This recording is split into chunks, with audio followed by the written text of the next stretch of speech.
नमस्कार, बहुत स्वागत है आपका। मैं हूं आपके साथ शाहनवाज मिर्जा। उत्तराखंड मुख्यमंत्री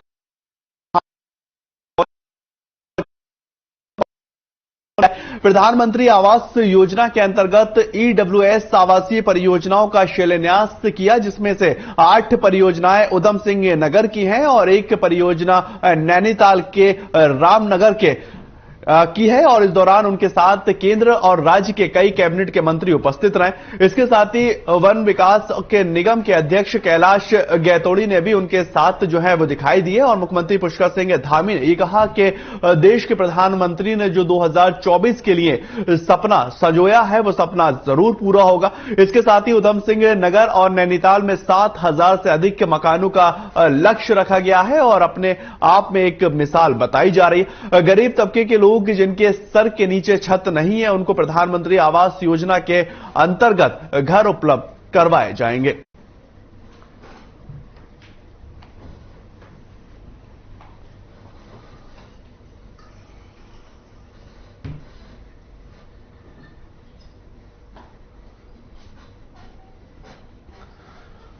ये तस्वीरें आप देख रहे हैं जहां पर पुष्कर सिंह धामी ने यह साफ तौर पर कहा है कि जो पीएम नरेंद्र मोदी ने 2024 के लिए जो सपना देखा है, जो सपना सजोया है, वो सपना जरूर साकार होगा। और प्रदेश सरकार ने 7,000 से ज्यादा मकानों का लक्ष्य रखा है और वो यकीनन हम पूरा कर रहेंगे। सीएम पुष्कर धामी ने ईडब्ल्यूएस आवासीय परियोजना का शिलान्यास किया और उसमें पीएम नरेंद्र मोदी ने 2024 के लिए जो वादे किए हैं, जो सपना देखा है, उसको लेकर उन्होंने बड़ी बात कही। उन्होंने कहा देश के प्रधानमंत्री ने जो सपना देखा है वो जरूर साकार करके रहेंगे और प्रदेश सरकार ने 7,000 से ज्यादा मकानों का लक्ष्य तय किया है।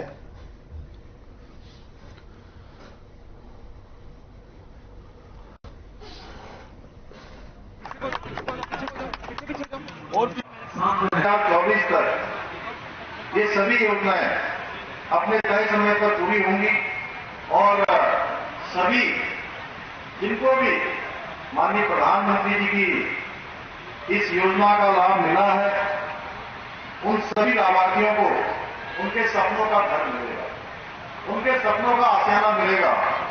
आज केवल इन परियोजनाओं की ही नींव नहीं रखी जा रही, बल्कि उस स्वर्णिम काल की भी नींव रखी जा रही है जिसकी परिकल्पना वर्षों से की जा रही थी।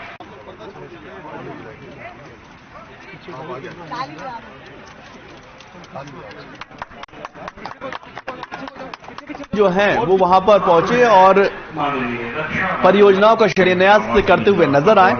ईडब्ल्यूएस आवासीय परियोजना का शिलान्यास किया गया और पीएम नरेंद्र मोदी का जो सपना है, यानी कि गरीब तबके को घर मुहैया करवाया जाए, गरीब तबके को घर दिया जाए, जो उन्होंने सपना देखा है, जो उनका लक्ष्य है, उन्होंने कहा कि साफ तौर पर हम इसको अचीव करेंगे और उत्तराखंड के अंदर जो गरीब तबका है उसके घर की छत होगी और उसके पास भी मकान होगा।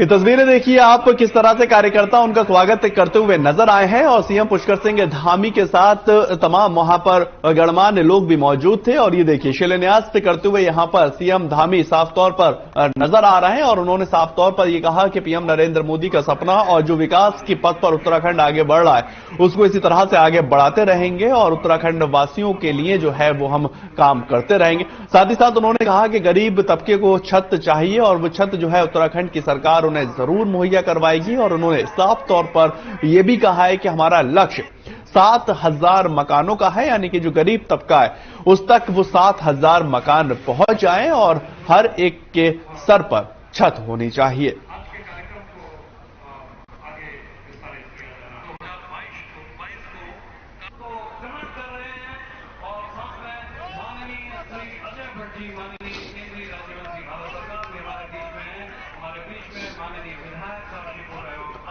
आपको बताएं धामी सरकार जो है वो अपना ये दूसरा कार्यकाल उत्तराखंड के अंदर कर रही है और उसी को लेकर ये कोशिश की जा रही है कि जो वादे पहले कार्यकाल में पूरे ना हो पाए उनको दूसरे कार्यकाल में पूरा किया जाए और इसी तरह से जो विकास का पहिया उत्तराखंड में चलता हुआ दिखाई दे रहा है उस पहिये को आगे बढ़ाया जाए। और यह भी साफ तौर पर सीएम धामी ने यह कहा कि उत्तराखंड वासी जो हैं उनके लिए कार्य किया जाएगा।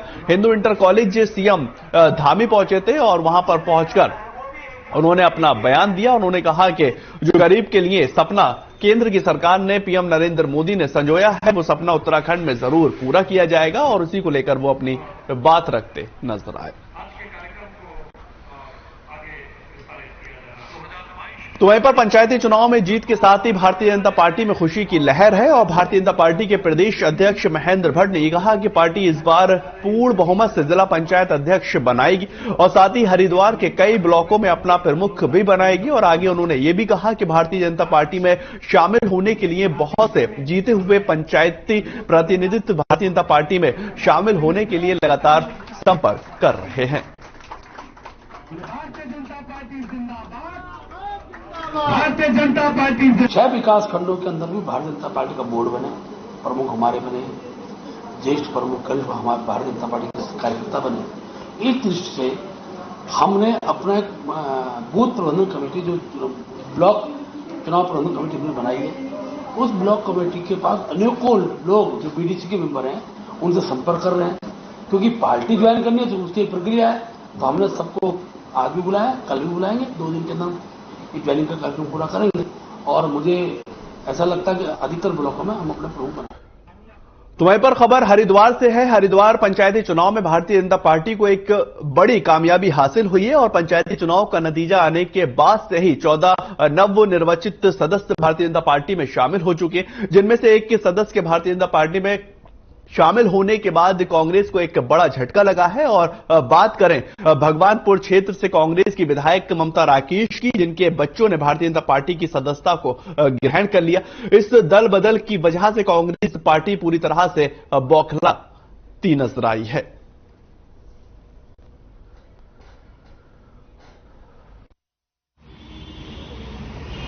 ममता राकेश के दोनों ही बच्चों ने भारतीय जनता पार्टी ज्वाइन कर ली। देखिए, कोई भी दल बदल 2 कारणों से करता है। या तो एक वजह यह है कि ऐसे कुकर्म किए हों जहां फाइलें खुलने का डर हो और ऐसे में आपने सत्तारूढ़ दल की सदस्यता ग्रहण कर ली हो। वहीं दूसरा कारण यह हो सकता है कि बहुत जल्दी आपको पैसा कमाना है, बहुत जल्दी आपको पद प्रतिष्ठा चाहिए, या आप अवसरवादी हैं, लालची हैं, इस वजह से आप दल बदल करते हैं। तो वहीं पर हरिद्वार पंचायत चुनाव का नतीजा आने से कांग्रेस पार्टी को एक बड़ा झटका लगा है और सभी जीतने वाले प्रत्याशी पद पाने की होड़ में भारतीय जनता पार्टी में शामिल होने लगे। इसके बाद से ही कांग्रेस भारतीय जनता पार्टी पर तरह तरह के आरोप लगा रही है। दरअसल भगवानपुर विधानसभा की कांग्रेस की विधायक ममता राकेश के दोनों बच्चों ने भारतीय जनता पार्टी का दामन थाम लिया, जिससे भगवानपुर विधानसभा के लोगों में जो है वो गुस्से का माहौल बना हुआ है। और वहीं पर ममता राकेश का भी कहना है कि वो कांग्रेस पार्टी में ही रहेंगी और किसी दूसरी पार्टी में जाने का कोई भी विचार नहीं है। दूसरी तरफ उनके बेटे अभिषेक राकेश का यह कहना है कि वो भारतीय जनता पार्टी के कामकाज से काफी प्रभावित है और इसलिए पार्टी बदलने का उन्होंने फैसला लिया है।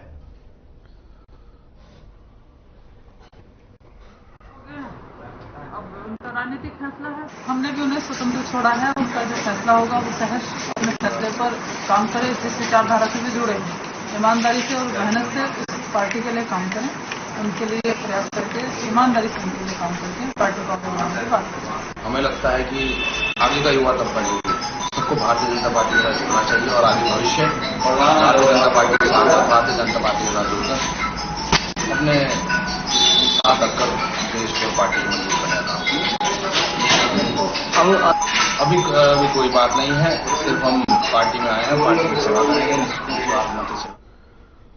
हरिद्वार पंचायत चुनाव का नतीजा आने के बाद कांग्रेस पार्टी भारतीय जनता पार्टी पर तरह तरह के आरोप लगा रही है। दरअसल आयुषी राकेश और अभिषेक राकेश के भारतीय जनता पार्टी में शामिल होने से कांग्रेस को एक बड़ा झटका लगा, जिसके बाद कांग्रेस ये आरोप लगा रही है कि भारतीय जनता पार्टी कांग्रेस के सदस्यों को खरीद रही है। और इस आरोप पर प्रदेश अध्यक्ष महेंद्र भट्ट का करारा जवाब भी सामने आया। उनका कहना है कि अगर भारतीय जनता पार्टी कांग्रेस के सदस्यों को खरीद रही है तो क्या कांग्रेस के कार्यकर्ता बिकाऊ है। प्रदेश अध्यक्ष ने यह भी कहा कि भारतीय जनता पार्टी देश के विकास के लिए लगातार कार्य कर रही है और इस बदलाव को देखकर देश भर के जो कार्यकर्ता हैं और जो जीते हैं वो भाजपा में शामिल हो रहे हैं।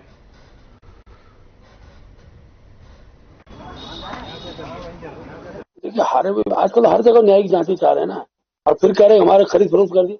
तो कांग्रेस के जितने जिन्होंने टिकट जिनको दिया है वो बिकने वाले लोग थे क्या?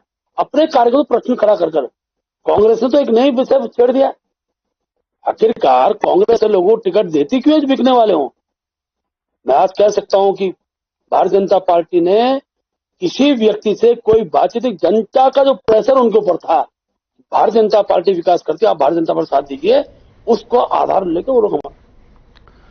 खबर रुड़की से आ रही है, जहां पर गुरुकुल नारसन हाईवे पर तेज रफ्तार का कहर देखने को मिला, जहां दो बाइकों में टक्कर हुई है और घटनास्थल पर मौजूद लोगों ने एम्बुलेंस और पुलिस को सूचना दी, जिसके बाद मौके पर पहुंची एम्बुलेंस ने चारों घायलों को रुड़की के सिविल अस्पताल में भर्ती करवाया। वहीं हादसे में दो गंभीर रूप से जो है वो घायल हो चुके हैं और इनको देखते हुए हायर सेंटर रेफर भी किया गया है।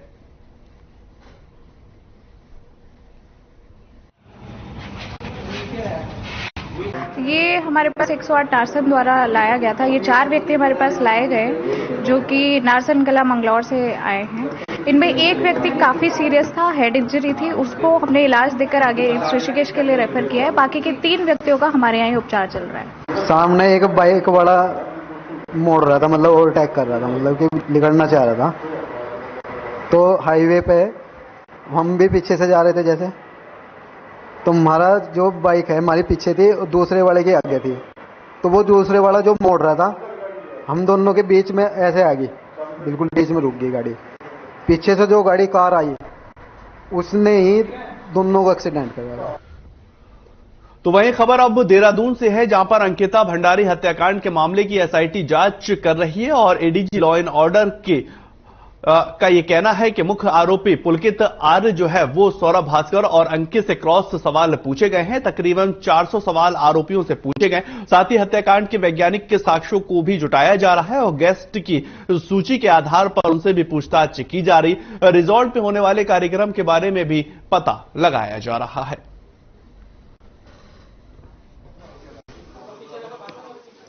जो एसआईटी चीफ है वो जितना भी हमको फीडबैक करता है उस बेस पे मैं आपको रिप्लाई कर रहा हूं, ठीक है।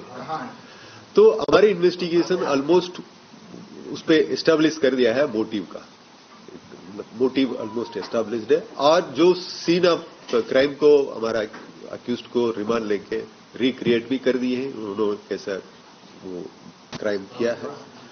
और हमारे पास जो एविडेंसेस बाकी जैसे कि डिजिटल एविडेंसेस है और सीसीटीवी फुटेज हो और हमारे टेलीफोन्स हो, वो सारा हमारे पास आ गया है। तो हमारा केस बहुत मजबूत है।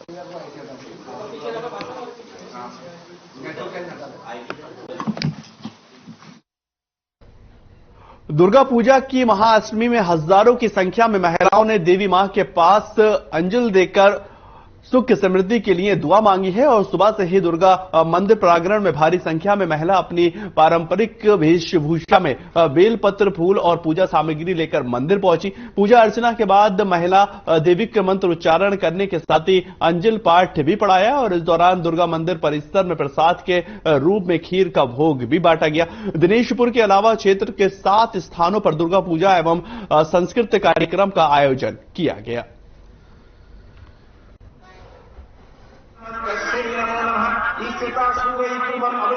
अष्टमी पूजा ये भगवती का एक बहुत बड़ा पर्व है जो हर व्यक्ति का पाप से मुक्त करती है। इसके अलावा इस महाअष्टमी रक्त बीज का वध हुआ था, जो कि चामुंडा रूप में भगवती वो रक्त बीज का पूरा संहार किया था, जो इस लोकतांत्रिक के हिसाब से सबको इस दुनिया में बुराई पे अच्छाई का विजय हुआ है।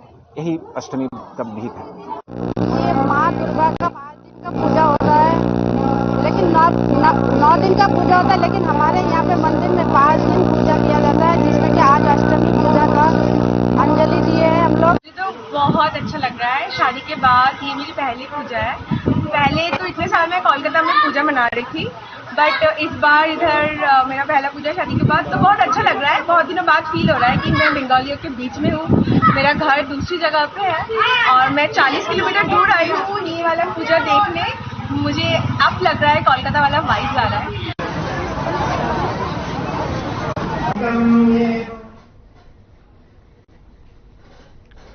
तो वहीं पर सीएम धामी ने 2025 तक देवभूमि उत्तराखंड को ड्रग्स फ्री करने का संकल्प लिया है और इसी को लेकर पुलिस के नशे के खिलाफ लगातार अभियान भी जारी है। इस कड़ी में देहरादून के थाना रायपुर और कोतवाली ऋषिकेश क्षेत्र से बड़ी मात्रा में चरस और गांजे के साथ 2 आरोपियों को गिरफ्तार भी किया गया है।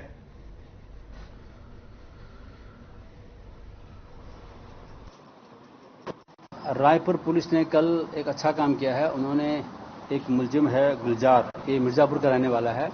इसके पूर्व भी आपराधिक इतिहास है। इससे 2 किलो गांजा बरामद किया है, 2 किलो चरस बरामद किया है। इसका अंतर्राष्ट्रीय मार्केट में कीमत जो है 5 लाख रुपया है। इसका पूर्व भी आपराधिक इतिहास है, जगाधरी हरियाणा में और मिर्जापुर में। ये पहले भी जेल जा चुका है। तो वहीं पर उत्तराखंड के त्रिस्तरीय चुनाव को लेकर हार को लेकर बीएसपी के विधायक हाजी सरवत करीम अंसारी और मोहम्मद शहजाद ने रुड़की में एक प्रेस कॉन्फ्रेंस का आयोजन करते हुए बीएसपी को ही प्रदेश अध्यक्ष आदित्य ब्रजवाल और प्रदेश प्रभारी नरेश गौतम पर गंभीर आरोप लगाते हुए कहा है कि त्रिस्तरीय चुनाव के दौरान प्रदेश अध्यक्ष और प्रदेश प्रभारी ने अपनी मनमानी करते हुए अपने सगे संबंधियों को टिकट वितरित किए, जिसके वजह से चुनाव में बीएसपी के प्रत्याशियों की हार हुई है। उन्होंने यह भी आरोप लगाया है कि चुनाव में टिकट वितरण के दौरान क्षेत्रीय ध्रुवीकरण के मुताबिक के कैंडिडेटों का चयन किया गया है, जिससे बीएसपी की हार हुई है।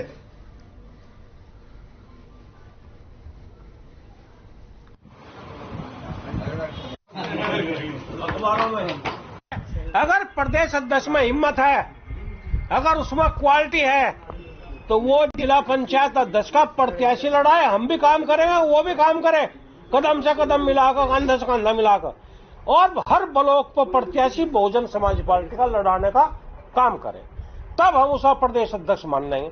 अगर वो घर में बढ़ता है डर के, वो विधायकी में जिला पंचायत अध्यक्ष में प्रत्याशी नहीं लड़ाता, वो ब्लॉक में प्रमुखी में प्रत्याशी नहीं लड़ाता, तो हम उसे अध्यक्ष मानने के लिए तैयार नहीं। सहमत हूं, जो इनके साथ हुआ है वही मेरे साथ हुआ है। संगठन में हम दोनों विधायकों को घर बिठाया गया है, जानबूझकर बिठाया गया है। जो लोग टिकट बांटने के हकदार थे उन लोगों ने टिकट तो बांट दिए, फिर उन्होंने कोई सूद ली जाकर कैंडिडेटों की कि भाई कैंडिडेटों को जिताने का काम कौन करेगा।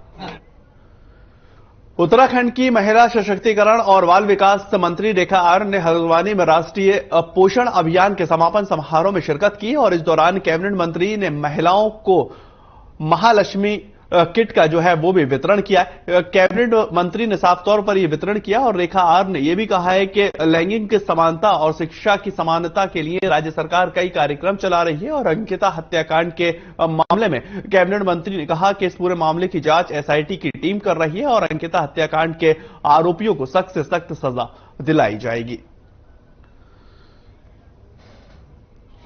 हमारे बीच उपस्थित जिस प्रकार से माननीय मुख्यमंत्री जी ने, जिस प्रकार से पूरी सरकार ने अंकिता भंडारी के मामले में जितनी भी समय जो चीजें जनभावनाओं के अनुकूल हुई और जो चीजें संवैधानिक प्रक्रिया के तहत भी हो सकती हैं, वो सारे निर्णय लिए हैं।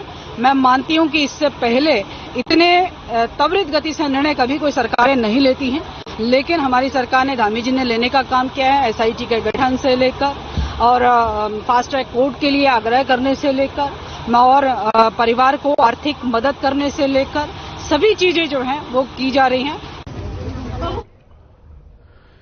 प्रदेश की महिला और बाल विकास मंत्री रेखा आर्य ने लालकुआं के खड़गपुर गांव का दौरा किया है और यहां पर उन्होंने मृतका अंजलि के परिजनों से मुलाकात भी की। कैबिनेट मंत्री ने पीड़ित परिवार को 4,12,500 रुपए की आर्थिक सहायता राशि दी और आपको बताएं कि 2 अगस्त को खड़गपुर में 17 साल के नाबालिग की लड़की अंजलि की हत्या कर दी गई थी और पुलिस ने इस पूरे मामले में आरोपियों को भी गिरफ्तार कर लिया है। मामले के सामने आने पर प्रदेश की महिला एवं बाल विकास मंत्री रेखा आर्य ने पीड़ित परिवार से मुलाकात कर उनको आश्वासन दिया है कि हत्यारों को कड़ी से कड़ी सजा दिलवाई जाएगी और उनको आर्थिक मदद भी दी है। मृतकों के परिजनों से मिलने के बाद कैबिनेट मंत्री ने कहा कि इस पूरे मामले में पुलिस की उचित कार्रवाई की जा रही है और कार्रवाई के आदेश भी दे दिए गए हैं।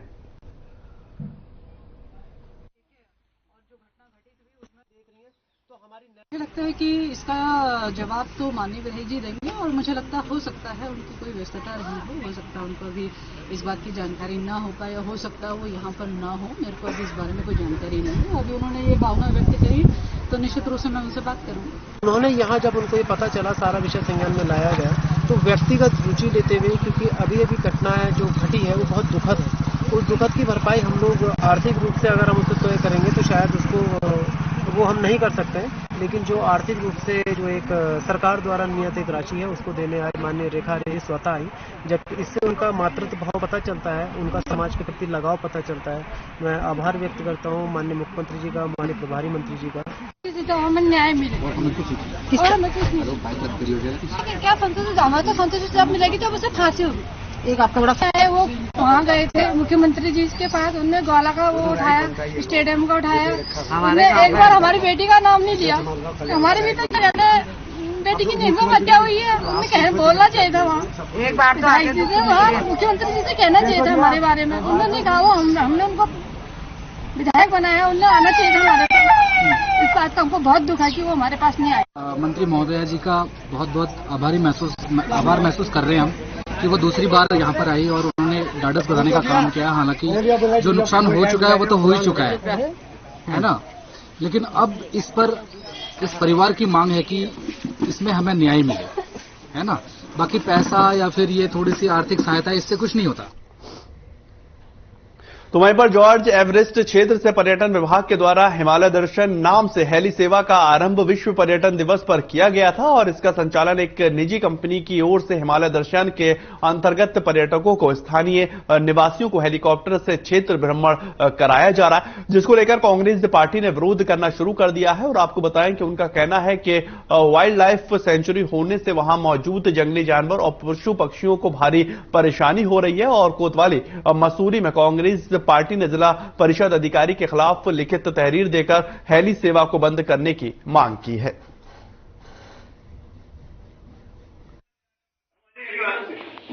इसका हमने कल वहां पर जाके विरोध किया था और हम नहीं चाहते कि यहाँ पर ये हेली सेवा चले, क्योंकि वहां पर वाइल्ड लाइफ सेंचुरी है और इको सेंसिटिव जोन है और किस प्रकार इनको इन विभागों से अनुमति मिली हमें ये नहीं समझ में आ रहा, क्योंकि वहाँ पर इतने जंगली जानवर हैं। लोग पर्यटक जो है दूर दूर से बर्ड वॉचिंग के लिए आते हैं, परंतु ये हेली सेवा चलने से सब जो है जानवर वहाँ से भाग जाएंगे डर के मारे और जितने भी पशु पक्षी हैं वो भी वहाँ से उड़ जाएंगे, खत्म हो जाएंगे तकरीबन। तो हम चाहते हैं कि ये हेली सेवा यहाँ पर नहीं। तो वहीं पर यूपी से उत्तराखंड को मिला होटल अलकनंदा जल्द ही 5 स्टार होटल बनने जा रहा है और ये 5 स्टार होटल के रूप में जाना जाएगा। आपको बताएं कि इस 5 स्टार होटल में स्विमिंग पूल और ओपन टेरिस के साथ साथ तमाम आधुनिक सुविधाएं होंगी और साथ ही साथ उत्तराखंड का पर्यटन महकमा इन दिनों जोर शोर से तैयारियों में जुटा हुआ है। पर्यटन सचिव सी रविशंकर जहां इन दिनों होटल अलकनंदा पहुंचकर विकास प्राधिकरण और GMBN जिला प्रशासन के अधिकारियों के साथ अंतिम रूप देने में लगे हुए हैं, तो वही इसके लिए कई बड़े होटल ग्रुपों से संपर्क भी किया जा रहा है ताकि जल्द से जल्द कार्य सुनिश्चित हो।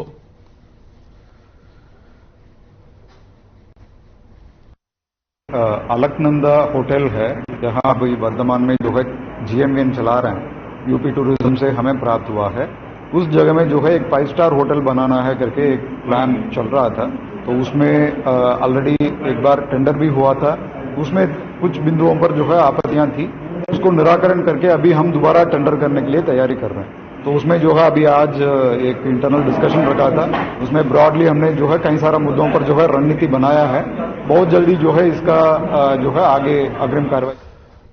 तो वहीं पर उधम सिंह नगर में ग्रामीणों की समस्या को समाधान के लिए जिला प्रशासन ने ई समाधान चौपाल पहल को शुरू किया है और इसी के तहत जसपुर के गांव देवीपुरा में दूसरी ई समाधान चौपाल का आयोजन किया गया, जहां पर समाधान चौपाल के जरिए रहा और आसपास के ग्रामीणों ने अपनी शिकायतें अधिकारियों के सामने रखी हैं। इस चौपाल के खंड विकास अधिकारी और सिंचाई विभाग के अधिकारी मौजूद रहे और जिला अधिकारी उधम सिंह नगर समेत अन्य विभागीय अधिकारियों ने वीडियो कॉन्फ्रेंसिंग की मदद से ग्रामीणों की समस्या को सुना और कार्यक्रम की जानकारी देते हुए एसडीएम सीमा विश्वकर्मा ने बताया कि देवीपुरा गांव में ई समाधान चौपाल लगाई गई है, जिसमें वीडियो कॉन्फ्रेंसिंग के जरिए ग्रामीणों की शिकायतों को सुनते हुए उनका समाधान किया गया है।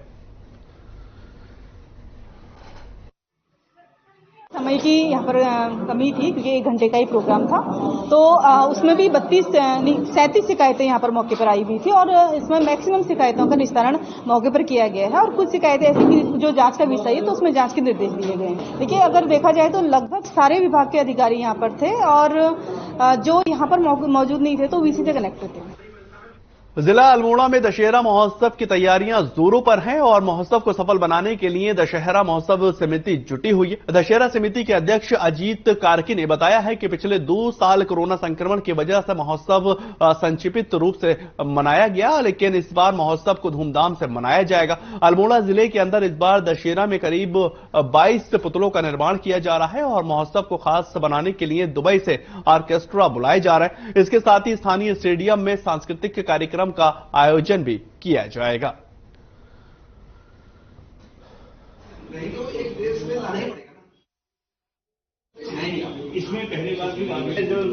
अल्मोड़ा का दशहरा हर साल ही भव्य रूप से मनाया जाता है और अपने अनूठेपन और विविधता के कारण देश विदेश में प्रसिद्धि है। इस वर्ष भी हम लोग प्रयास कर रहे हैं कि 20-22 पुतलों का निर्माण हो, उनका भव्य जुलूस निकाला जाए और स्थानीय स्टेडियम में भव्य आतिशबाजी के साथ जो सांस्कृतिक कार्यक्रम होते हैं उसमें इस बार हम लोग दुबई से एक ऑर्केस्ट्रा बैंड बुला रहे हैं, जिससे कि एक अलग तरीके का संगीत माहौल हमारे शहर के लोगों को मिल सके।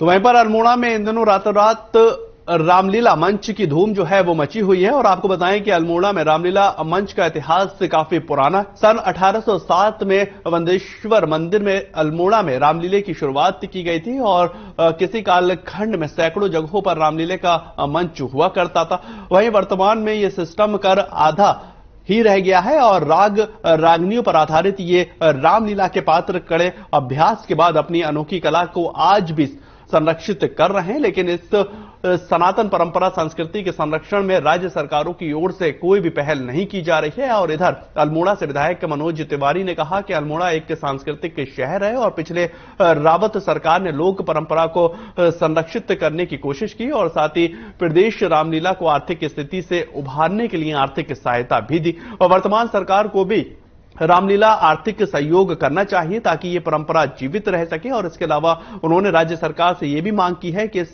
रामलीलाओं के लिए राज्य सरकार बजट दे ताकि इनका संरक्षण हो सके। अल्मोड़े का चाहे सांस्कृतिक गतिविधियों में हो, चाहे जो हमारे धार्मिक क्रियाकलाप है उसमें हो, उसके साथ साथ जो हमारी यहाँ की रामलीलाएं हैं ये ऐतिहासिक रामलीलाएं हैं और अल्मोड़े की वर्षों की रामलीला यहाँ पर आयोजित होती है।